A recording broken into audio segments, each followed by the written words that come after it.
بسم الله الرحمن الرحيم الحمد لله رب العالمين وصلى الله على محمد وآله الطاهرين اللهم صل على محمد وآل محمد. We discussed about Iblis, and those discussions which I covered, and I won't be covering tonight, were mainly according to the Urafa.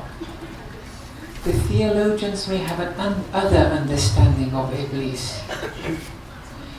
Now, this isn't one of the daruriyat of religion, that if you don't believe, you're a denier of religion. These things are very open. As long as you acquire your belief with proper standards, that's acceptable. They're not one of the fundamentals of religion. It's not as if you don't accept them, then that's problematic in relation to your religion. It's not like that. For example, salat, the obligation to pray, to go to Hajj, and other things, yes, these are fundamentals. All Muslims accept it, indisputably. But there are some things, no, that there are differences. The comments I made about Iblis were in relation to the Urafa. If some of you found it uncomfortable, it's okay. It doesn't mean you're a worse Muslim, by no means. Tonight's lecture too is one of those discussions. It's on the Pharoah. And I'll use Pharaoh and Pharaoh interchangeably. Here too, I'm going to discuss the position of the Urafa mainly. The theologians have another understanding. And you may ask, so if there are differences, why do you want to even raise it on the pulpit?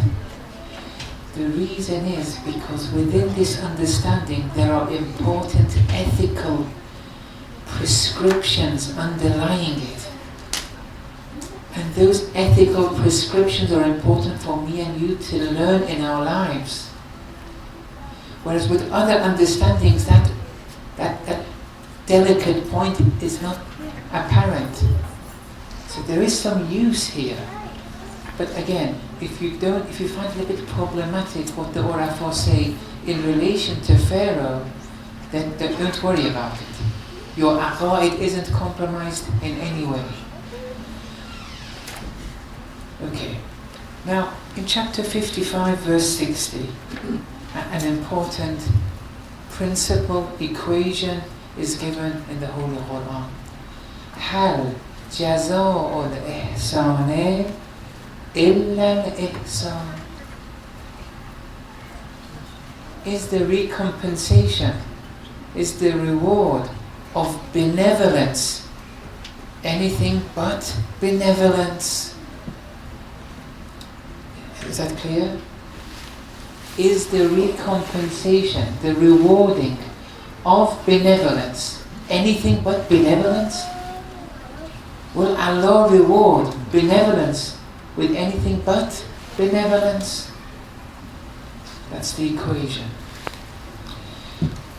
There are many traditions from the Ahlul Bayt which give a commentary of this very verse. Imam Sadiq alayhi salam, in relation to this verse, this equation, he says, Jarat fil kafiri wal mu'mini wal barri wal fajir. He said this verse, that is benevolence recompensed with other than benevolence? The answer is no, because benevolence is only rewarded with benevolence. The Imam is saying that this applies to the kafir and to the believer, and to the righteous and to the corrupt. Even if the corrupt show benevolence, they will be rewarded benevolently. In another tradition from Amir al-Mu'mineen, he says on this very verse again, Ma ahsana muhsinun min muslimin wala kafirin إلا أثابه الله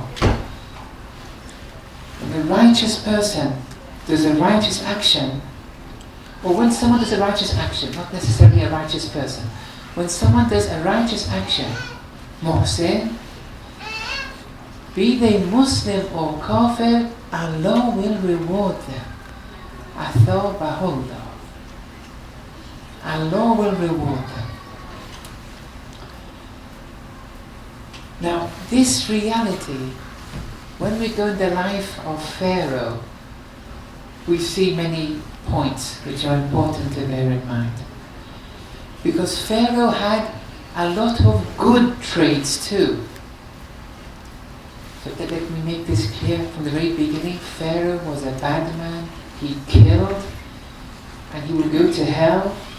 There's no doubt there. No one is doubting that. But there's a more important aspect to the story of Pharaoh. Because we usually like to label people. He's good, he's bad, and if he's bad forever. But no, that's not the case. A good person and a bad person, it's not black and white. There are stages in between. Actually, I was discussing with a brother just at dinner. I don't want the women to be offended by this example. Sometimes a woman, the hijab is weak. Her hijab is weak. And then people attack. And they attack because they only see and analyze things on the outside. They don't care about the inside dimensions of people too much. However, if the hijab is not done properly, that's one sin out of 1,000. Wallahi, lying is worse than that. Wallahi, backbiting is worse than that. And many other sins. That's one sin, and it is a sin. It's bad. But it doesn't mean she's a bad person. Whoever does one sin, it doesn't mean they're a bad person. If that's the case, I'm a bad person too. Or a man, and forgive me with the example, this man doesn't wear a beard. And then people attack. Not people here, in general, for example, in many communities. And they say he's a bad person. That's one sin. But there are all these other sins. You just focus on this external one and you neglect everything else. No, there are stages. That person who is not wearing, for example, a beard may be much purer than us. It's possible. And we should never judge. The question of Amr Ma'ruf, yes, if you deem it probable they will listen to you, you go and tell them, yes, no problem. But still, this judging, if you judge people, it will contaminate you. And the story of Pharaoh has important elements here. Because he had many good traits. One of them was, at the entrance to his residence, at the top, there was a sign written, Bismillahir-Rahmanir-Rahim. He had that sign at the top of the entrance to his house. Now, yes, according to traditions, yes, Pharaoh would say to the ignorant people of the time, Ana Rabbukumul A'la, I am your Lord, the All-High. He would say that. But in his quiet, at home, alone, he would sit on the sajjada, the prayer mat, and weep. Now that means, we have this in traditions, that may sound a bit strange. But no, examples of these kind of people exist today.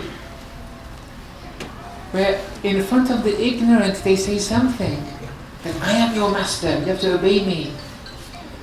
But when they come home, they show another face. But even more importantly, our inner nature, the inner nature of many people,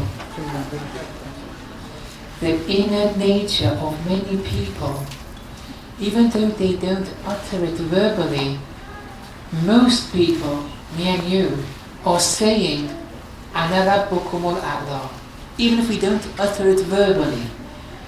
But that's our nature, we believe in that. Not that I am God, I am the master over you. And with the ignorant, that's very easy to say. And Pharaoh said it. But he didn't believe in him being God. Otherwise he wouldn't have prayed at night. He wouldn't have Bismillah ar-Rahman ar-Rahim.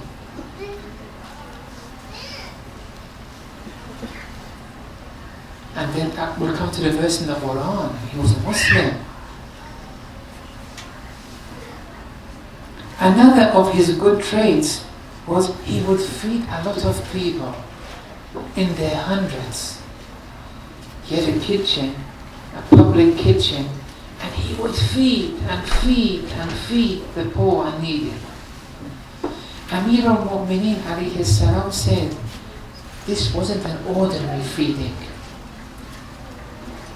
And it was because of this feeding, his life expectancy was added by 400 years.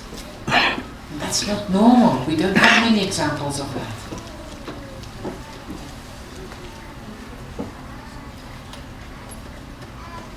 So he would feed. What was the effect of this action? He was added 400 years. Because certain traits, certain ethical traits, there's a cause and effect relationship where the effect appears in this world. You do it in this world, you'll get the result in this world. Be you Muslim or non-Muslim. One of them is feeding. One of them is crying for Imam Hussein. If you cry for Imam Hussein, even if you are a Zoroastrian, even if you are Jewish, Christian, even if you don't have a religion, but you cry for Imam Hussein, you will receive worldly benefits for that. It's a cause and effect relationship. Some things are like that. Another one, if you copy, and this will come to the end of the speech inshallah, if you copy the perfect human of your time,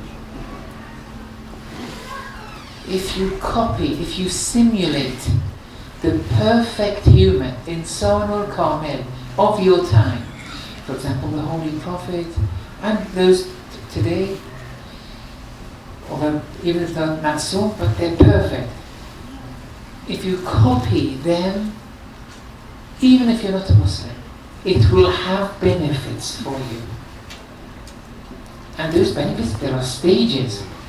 If you're not a Muslim, it may not be as much than when you are a Muslim and you do it with a different intention. All that aside, I accept that. But copying the Insan al-Kamil, let's say for us, we know that the Holy Messenger, perfect human, Masoom, the best of creation, and we have many of his traits, and we have many of the way he would clothe, the way he would speak, the way he would behave with people, the way he would act, his ethical traits, and so on and so forth, to copy them.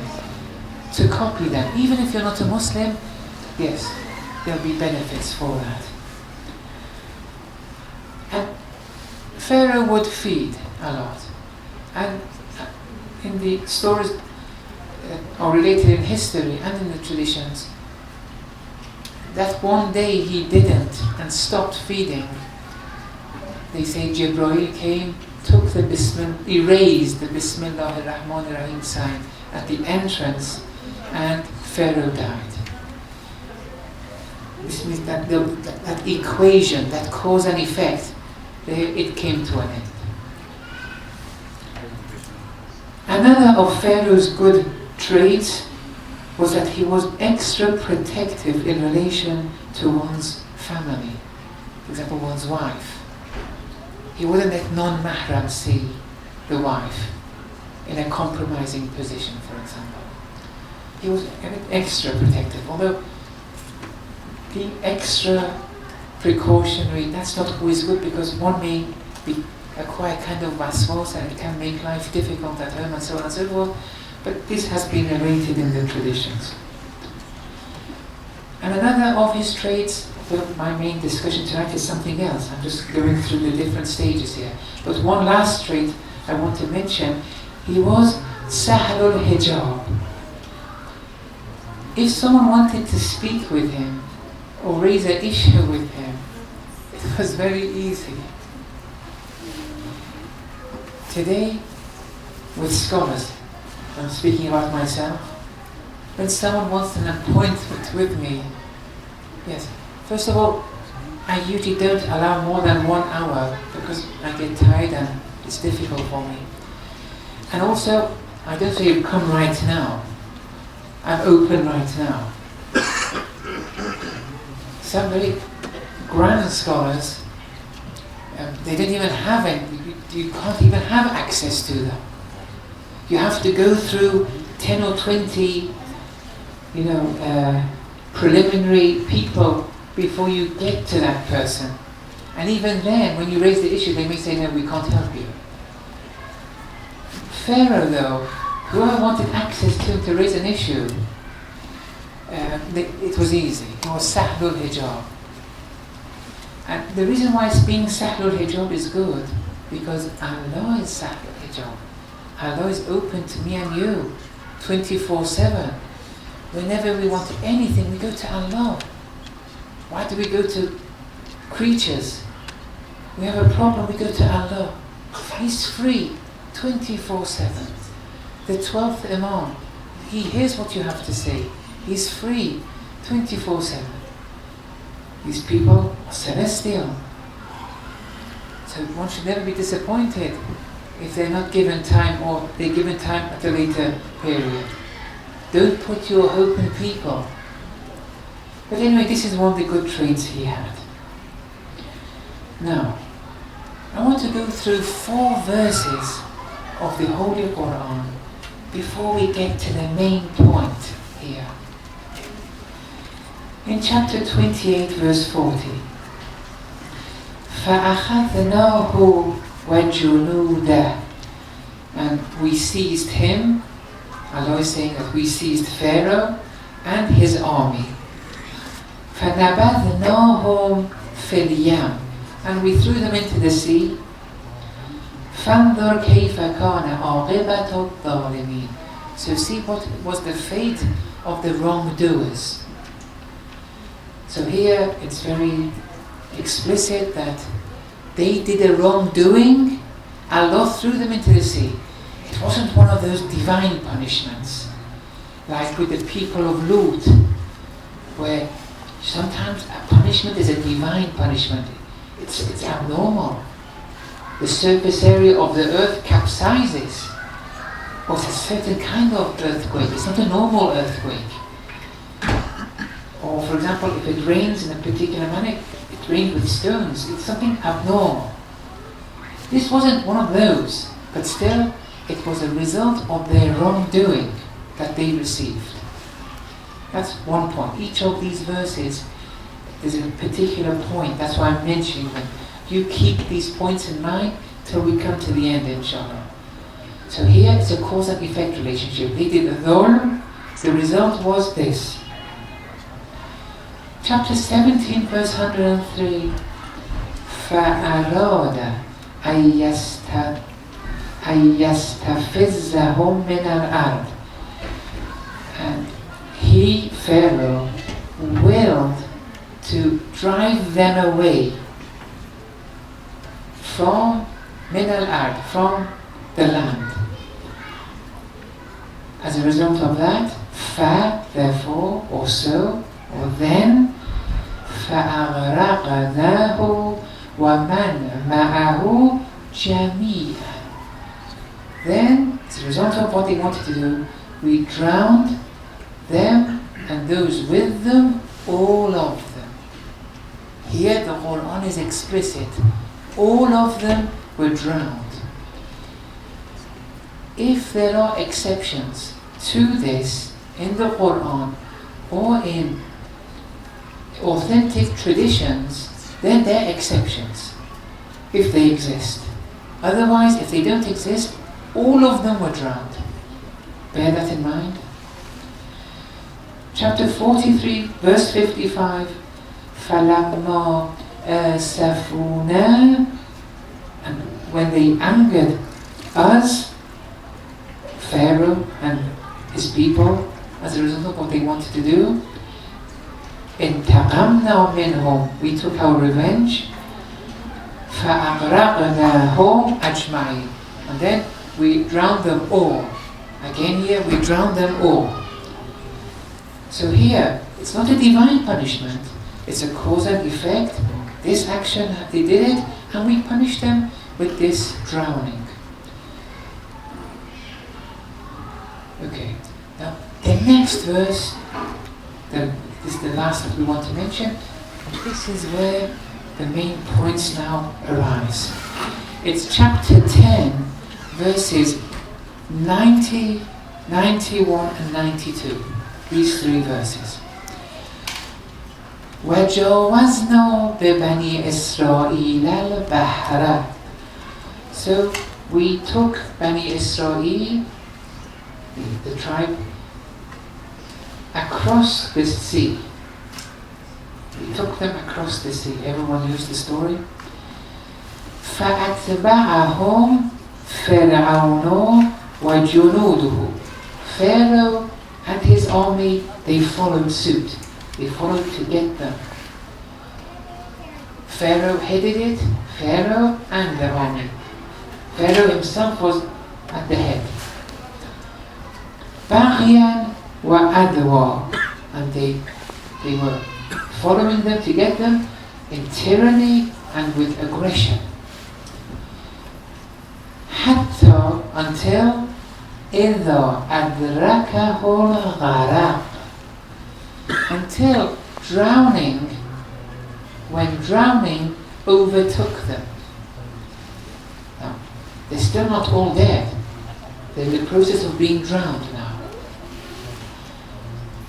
It doesn't say when death overtook them. Adrakahul maut, we have it in the Quran other places. It doesn't say when death overtook them. It says when drowning overtook them. It's an important difference here. When that happened, قَالَ, Pharaoh said. It means he's still alive here for him to say something. Drowning is overtaking them, but they're not all dead yet. Otherwise Pharaoh would have been able to say anything.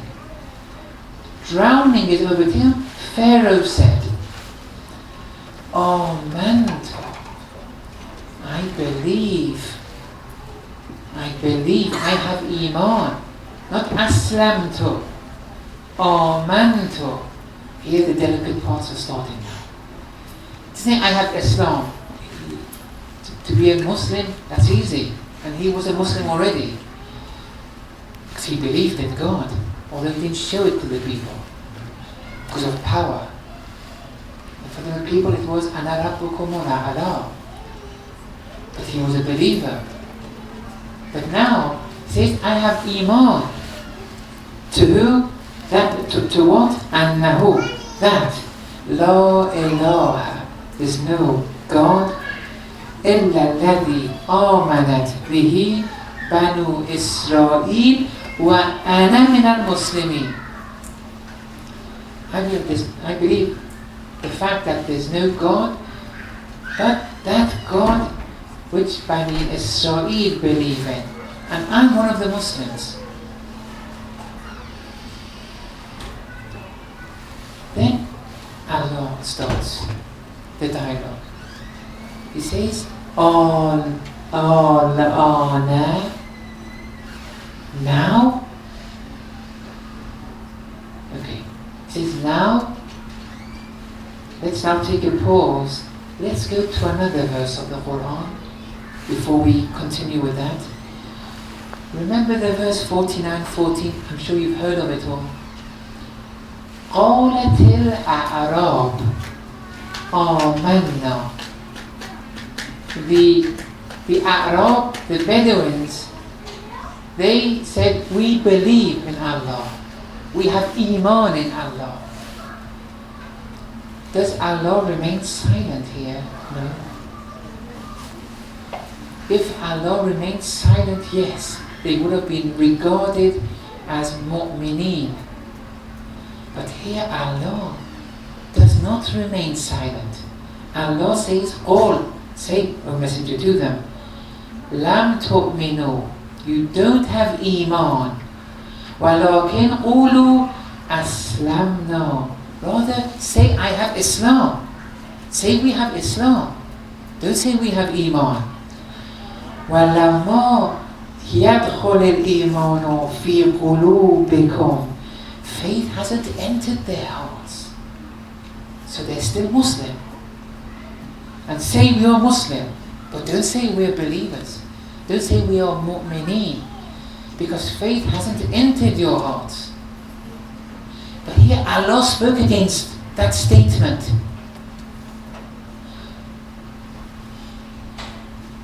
Remember the story of the angels a few days in the beginning when we spoke about the angels saying, why are you creating Adam and so on and so forth?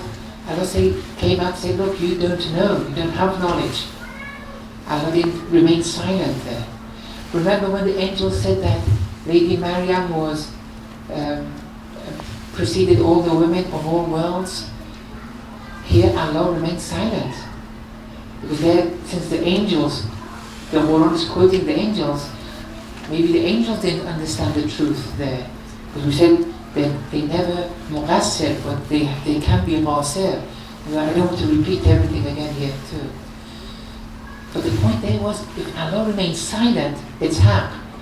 But if it's not haq, Allah will speak and correct. The Bedouins said, we have Iman. Allah said, no. O Prophet, tell them.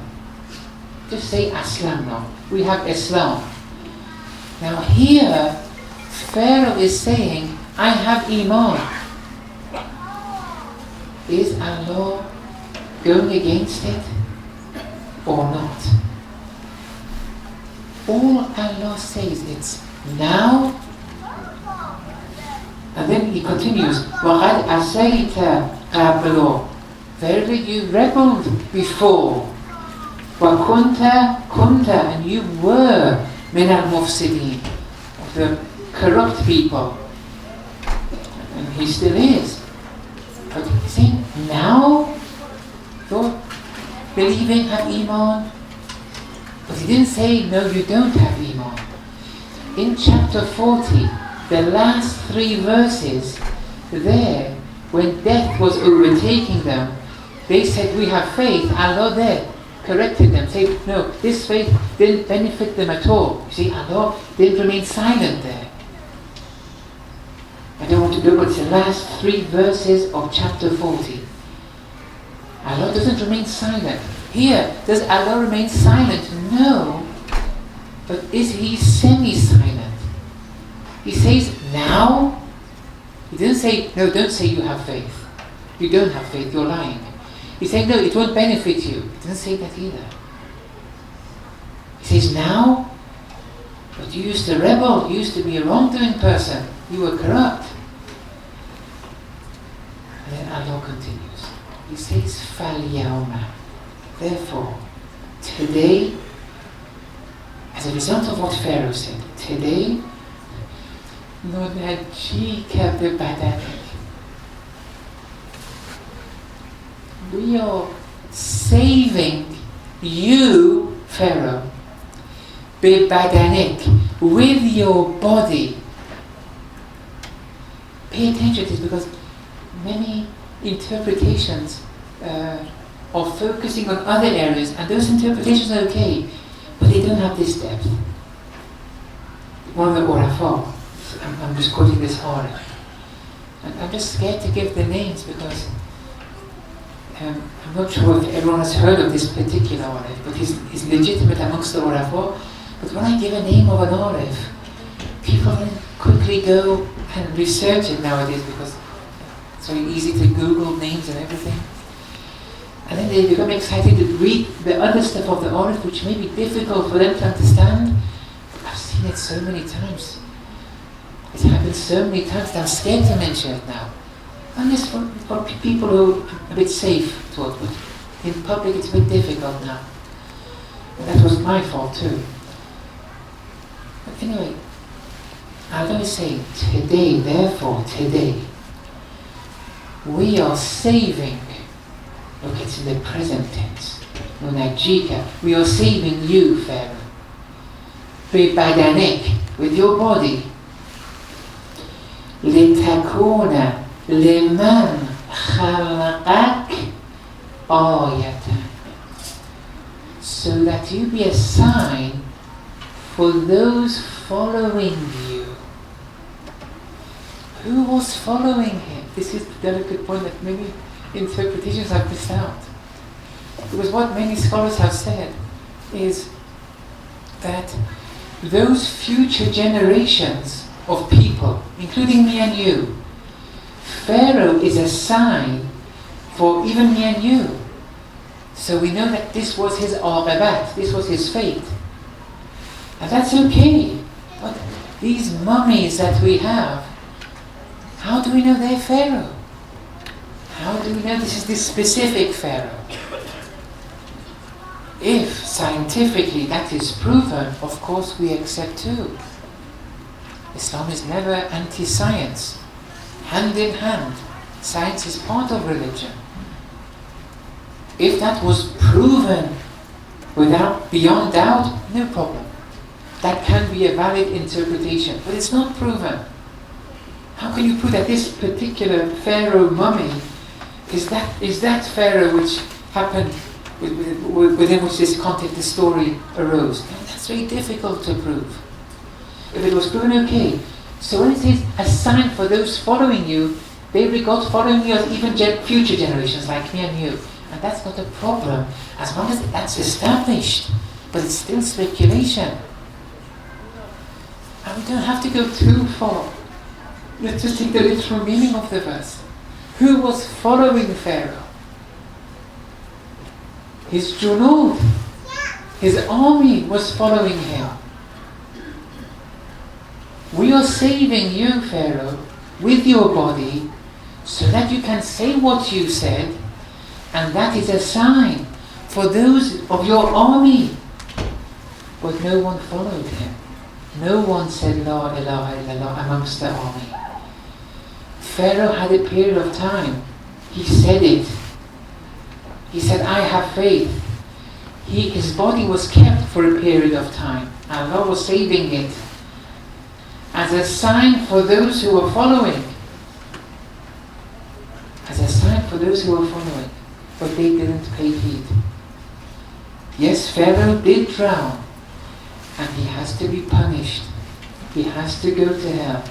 Now, that hell, that's another debate altogether. I don't want to complicate things right now. It's not like the common understanding as we see it. And then the verse says, وَإِنَّ كَثِيرًا مِنَ النَّاسِ. Now it's me and you now. It's about me and you. Most people مِنْ آيَاتِنَا لَغَافِلُونَ. Most people, in relation to our signs, of which Pharaoh is one, they are